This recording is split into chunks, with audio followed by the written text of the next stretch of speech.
Баршаңызға сәлем, каналыма қош келдіңіздер. Есімім Назира. Қыздар, бүгін өте жылдам дайын болатын дәмді таңғы астың рецептісімен бөлісемін сіздермен. Бұл тағамды дайындау үшін 250 грамм айранға жарты шай қасық сода, жарты шай қасық тұз қостым.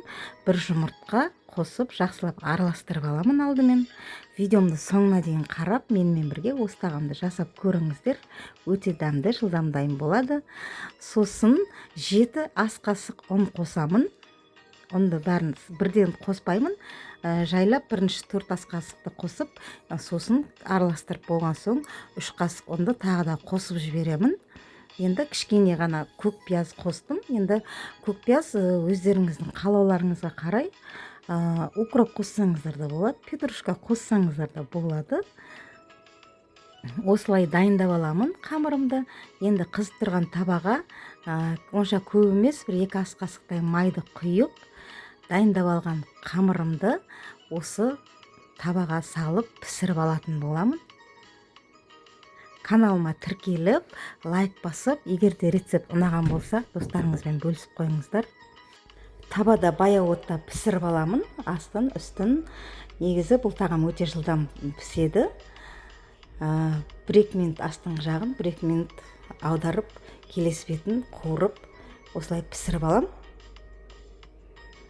Өте дәмді, жылдам дайын болатын тағам. Қыздар, сіздерге осы тағамды жасауға кеңес беремін. Таңертең асығып тұрғанда, әсіресе жылдамдатып осы тағамды дайындап жіберсеңіз, шайыңыз қайнағанша осыны пісіріп тастауға болады. Ой пікіріңізді комментарий бөлімінде қалдырып қойыңыздар. Және де енді бұл тағамды дайындау үшін көп нәрсе қажет емес. Өздеріңіз көріп тұрсыздар, үйдегі бар азық-түліктен жасай салуға болады. Осылай жылдамдатып қуырып дайындап аламын. Мінекей, көріп тұрғандарыңыздай менің тамағым дайын болды. Өте керемет, арасы да әдемі болып пісіп шықты. Мінекей, қараңыздар. Видеомды соңына дейін қарап, каналыма тіркеліп, лайк басқаныңыз үшін сізге көп рахмет.